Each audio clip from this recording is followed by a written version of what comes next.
Thank you, Coach, Mark. whenever you're ready. Yep. Great. I thought practice was good yesterday and today, so we're off to a good start with this week. The guys are excited about playing a good ranked team.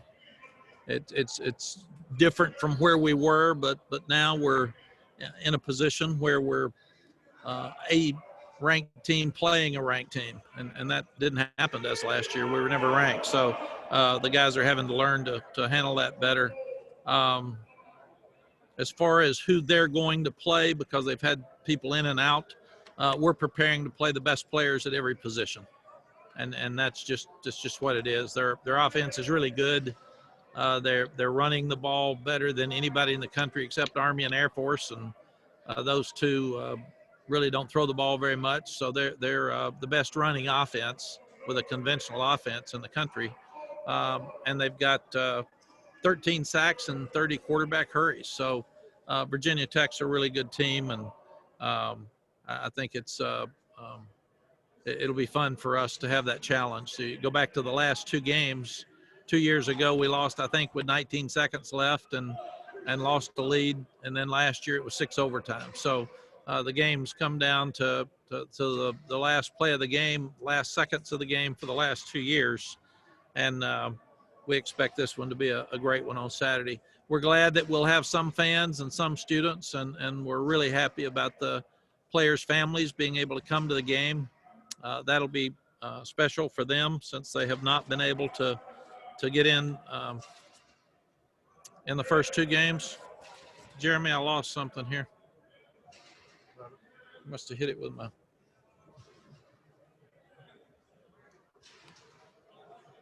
Sorry about that, guys. Didn't try to get rid of you, but fumbled. We have talked about, some people have asked, and we have talked about seniors that might want to come back. It's entirely too early to start making those decisions because of eligibility rules. Some will have a better feel of the NFL at the end of the year. Then you've got to look at the graduate path they've got to get in graduate school. Some might want to grad transfer somewhere else if they've got a better chance to play.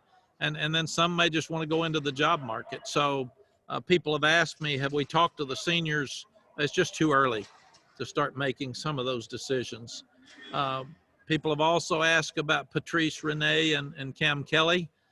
Their rehab was delayed because of COVID, because they couldn't be at the office and couldn't work with our training staff. They are better now. I do think they'll both play this weekend really for the first time. So it gives them a chance to play more.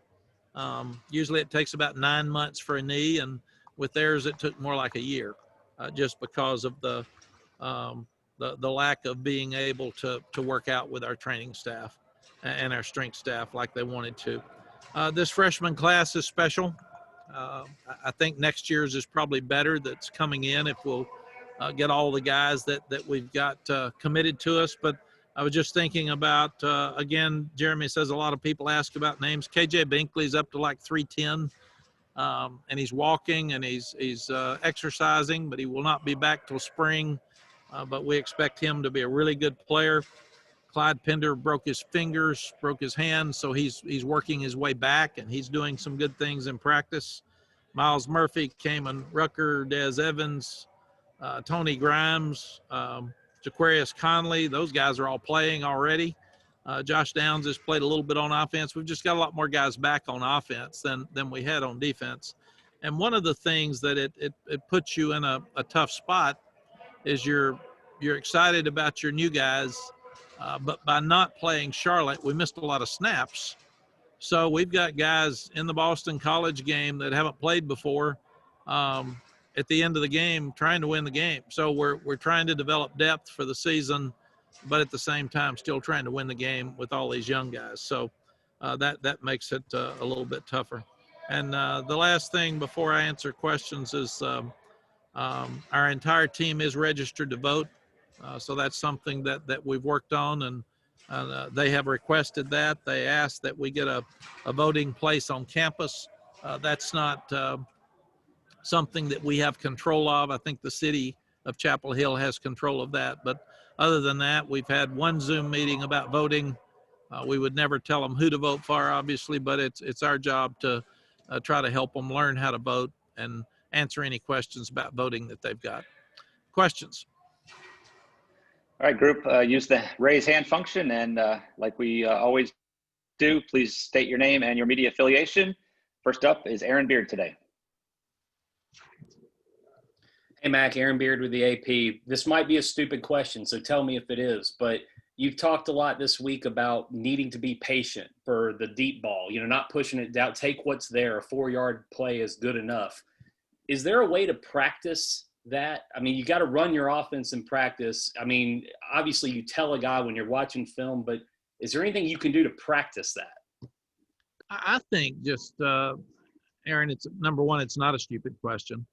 And number two, this team is going through a lot of different emotions like that one offensively as a team, because last year nobody thought we were going to be any good, so they never got any credit.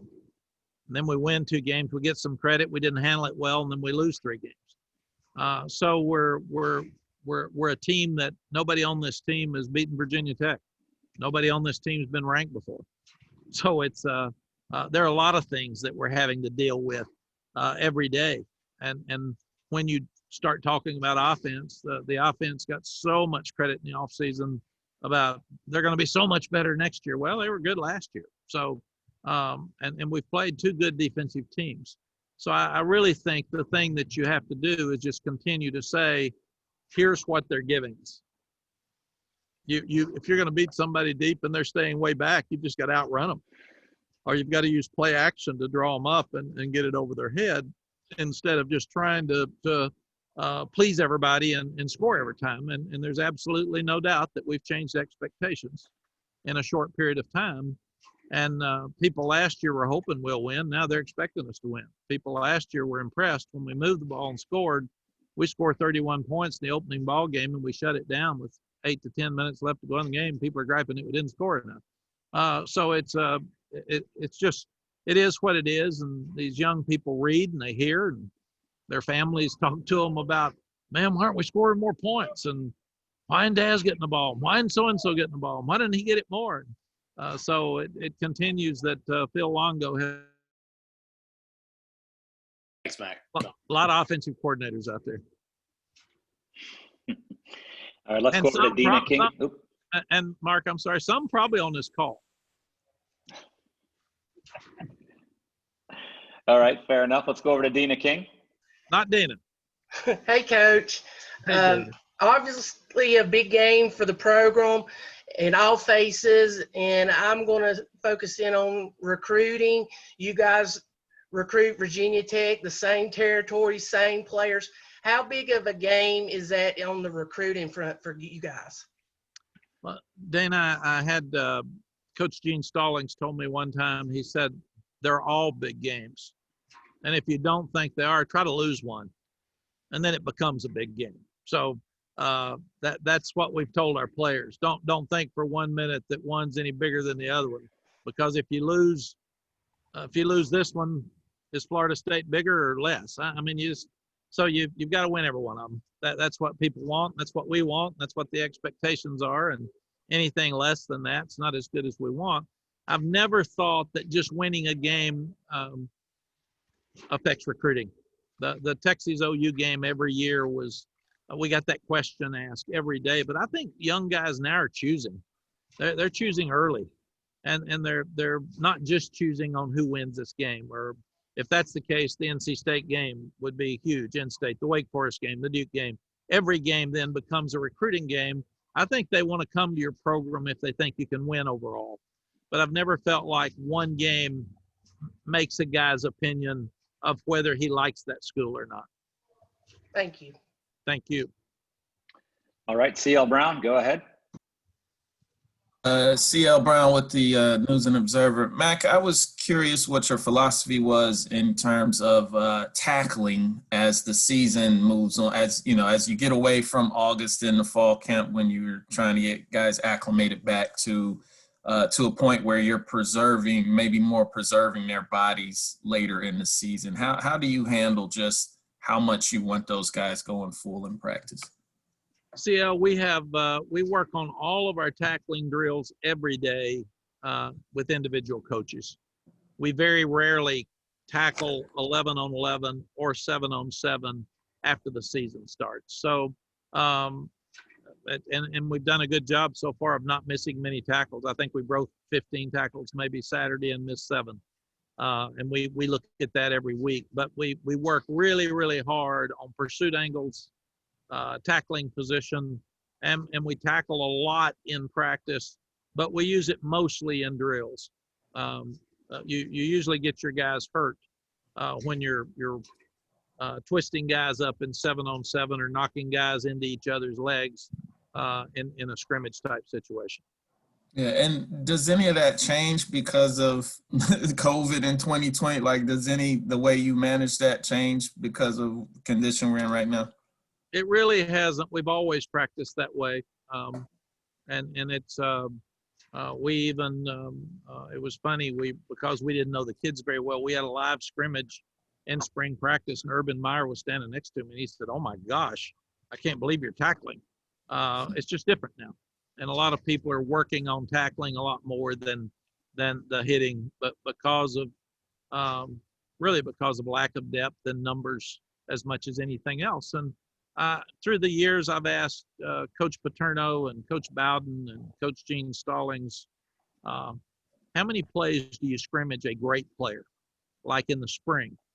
And they always told me, Coach Paterno said, don't scrimmage them. Don't scrimmage a great running back. Because I had one that I lost in the spring. Coach Royal told me not to scrimmage him. He lost Earl Campbell in a scrimmage, so don't scrimmage him. Coach Stallings told me it's Marcus Jones was out here, and Coach Stallings used to say, let them play about 7 plays.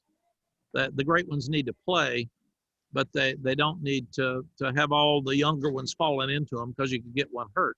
And I remember we had Marcus Jones in on a scrimmage for 7 plays, and on the 7th play, somebody fell into his knee and hurt him. So I started thinking maybe 6 plays is better than 7. So it's just a philosophy to try to figure out exactly what you need to do. But our philosophy has obviously worked, and the process is working. And what we told our players is, you've really got to work to make this process work. You've got to work on your pursuit angle every time. And we have to do a great job in video calling out guys that didn't hustle 100%, didn't take the proper angle, and weren't in the right position to tackle. Thanks, Coach. Thank you. Next up is Andrew Jones.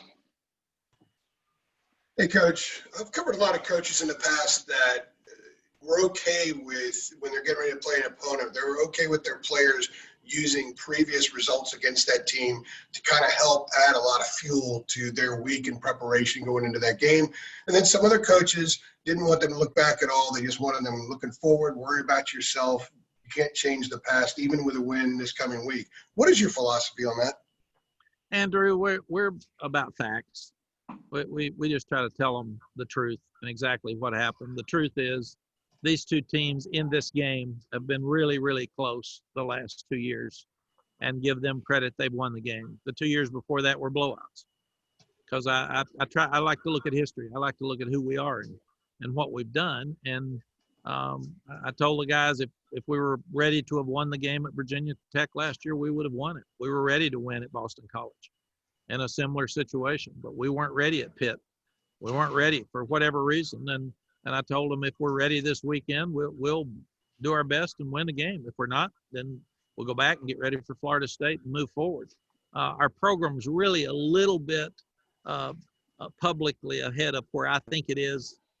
We've still got some work to do. We've still got a lot of youth. We've gotten a lot of credit. I'm still not sure we know who we are yet. So we've got to improve, and we've got to continue to work. But I don't think there's anything wrong with, I look at their first 2 games. I look at our first 2 games.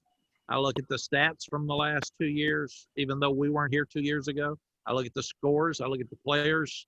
I really think the more information they have, the more prepared they are for the game. Thank you. Appreciate it. Thank you. Let's go to Mark Armstrong. Mac, back to the registering to vote. What do you think is the general sense of your players? Are they all motivated to be active, or does it feel like a chore to them? What's the general attitude? No, Mark, when we've had all of our hard discussions about COVID and social injustice, that was one of their requests. I said, "What do you want? You tell me what you want, and we'll see if we can do it." And it went through the leadership committee to start with, but they wanted to have everybody to get an opportunity to vote, and they wanted us to help them. Some of them that didn't know how to vote. We've got a couple of 17-year-olds that can't vote, but by and large they asked, and I felt like I probably haven't done a very good job of this in the past. But since they asked as a team, I thought it was something that we really needed to step up and help. And it's something that people are encouraging young people across the country and athletes for sure to get involved with voting. And again, I think it's something that I've never done a very good job of because I've stayed so far out of politics that I thought it's not my place.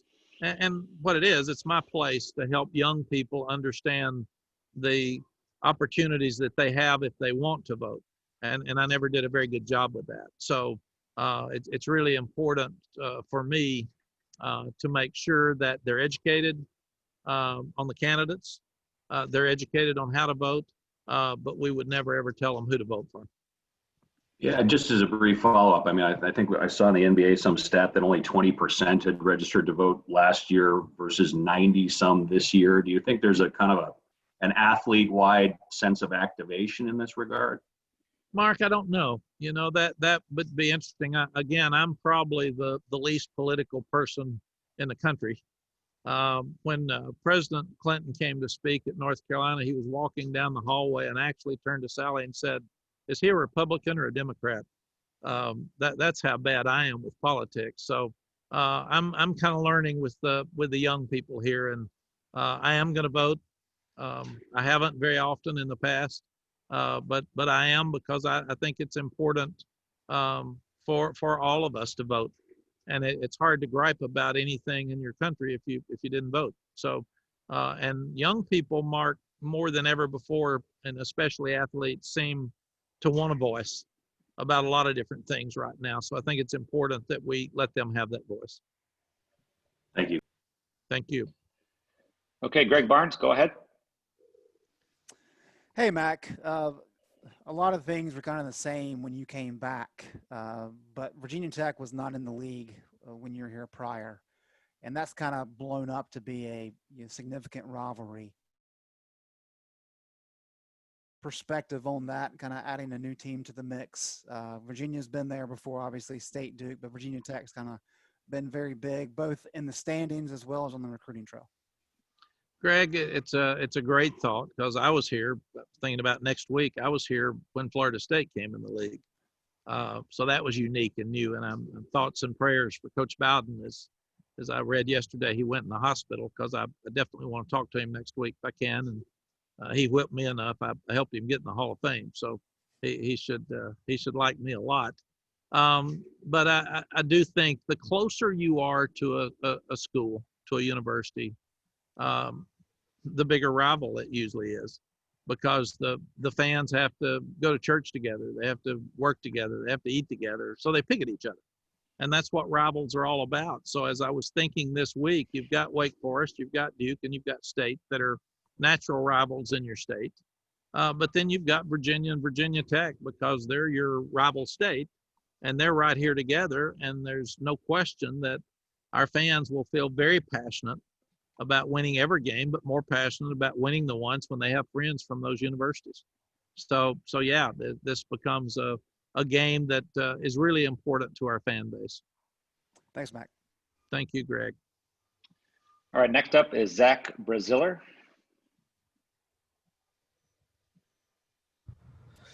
Hey, Mac. Wanted to ask you about Trevor Lawrence and just what kind of, how good of a prospect is he, and just kind of when you've faced him and when you've watched film, what's the biggest thing that stands out?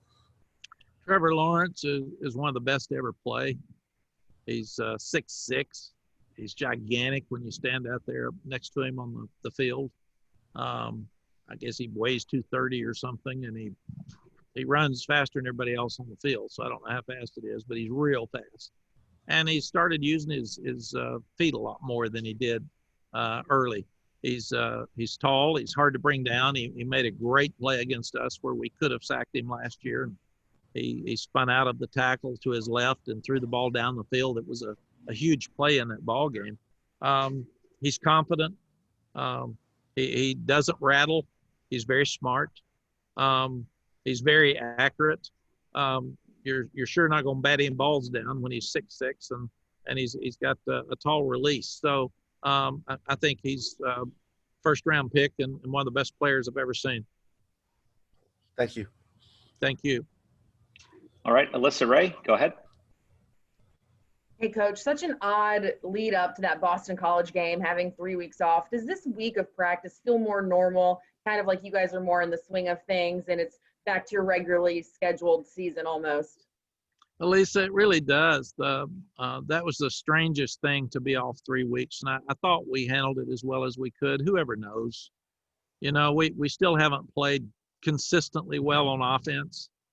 And probably we've talked about what Aaron talked about, being more patient. Maybe even more than that, we haven't finished drives. We've started good drives. We haven't finished enough on them. We've messed something up with penalties or a sack, and sacks and penalties are drive stoppers. Those are really hard to overcome. So I don't think there's anything as important as playing. You can practice and practice and practice, but you can put yourself in a position where you're trying to create urgency. There's no urgency like urgency in a game. Your defense sees your offense every day, so they get very comfortable playing against each other, and they play the plays, and that's bad habits, and vice versa. You don't have game plans, so it's really hard to get better. And I think the biggest thing with the improvement from the first week to the second week, all the mistakes you make in the first game, you correct, and you're more prepared for those the second week. So this is more like the second week of the season for us, because Syracuse has been so long ago, it's hard to even remember. We've seen your offense put up good numbers, but kind of like you mentioned, it feels like they haven't hit their potential yet, and only 2 games in, it explains why. But what do you hope to see out of those guys, considering all the weapons that you have, and what's the progress you've seen up to this point? The biggest thing, Alyssa, is I want them to relax and play.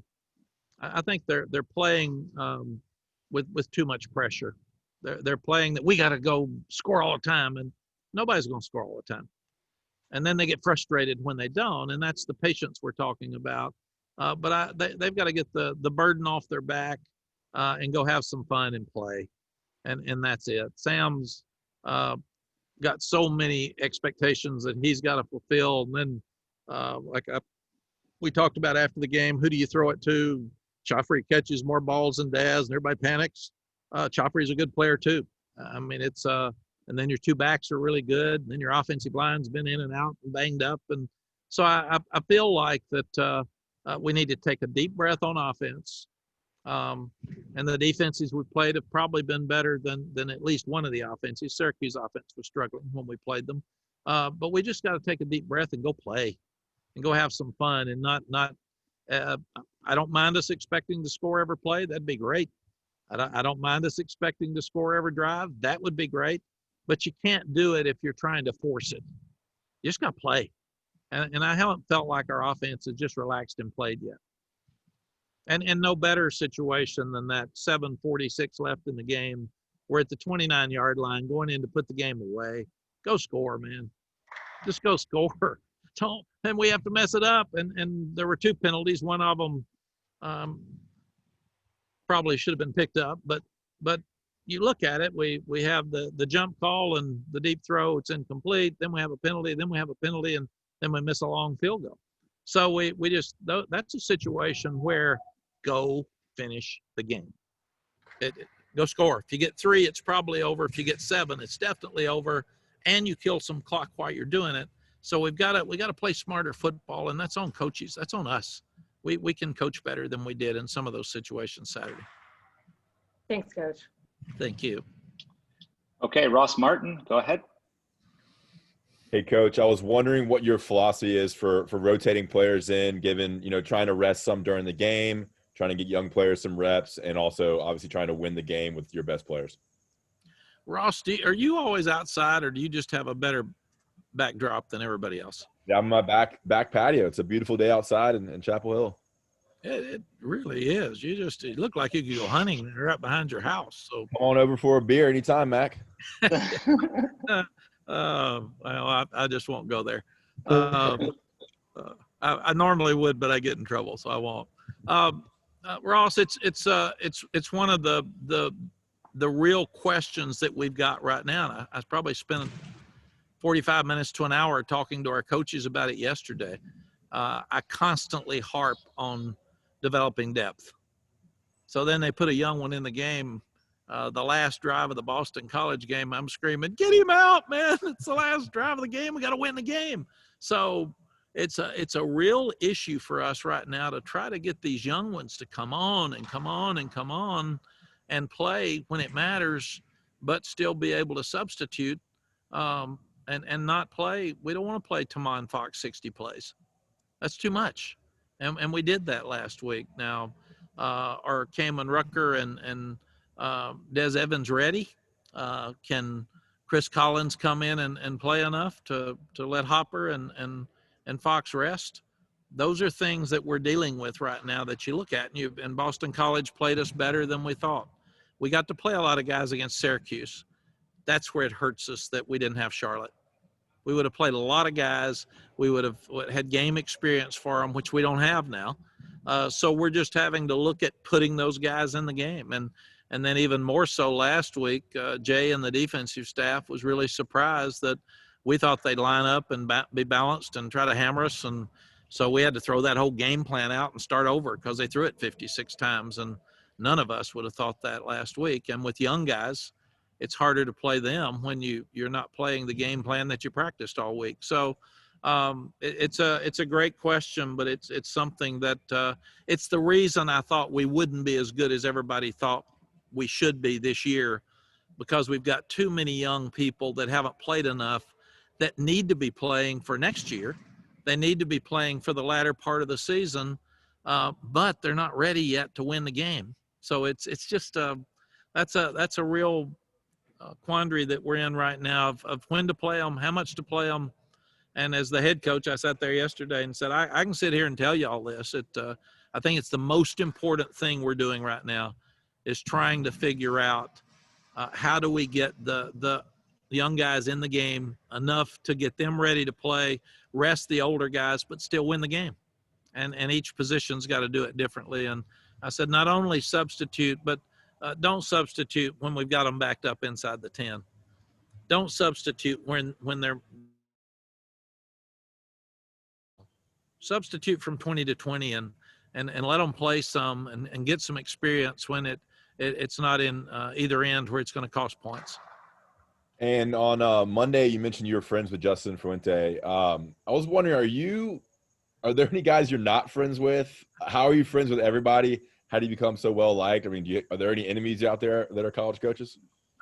Ross, there are obviously enemies out there that just wouldn't say it publicly, but there are. All of us have those. I've been so lucky that I was the president of the American Football Coaches Association, and I was on that board for like 17 years. So I was involved a lot with coaches and talking to them and asking them questions and what they thought. We even, when I was president, we had a survey we were trying to figure out in recruiting, and Bob Stoops in Oklahoma were our big rivals. I sent it to Bob and said, hey, would you all look at this? We fight each other in recruiting every day. What do you think of these rules? And then sent it to a bunch of coaches.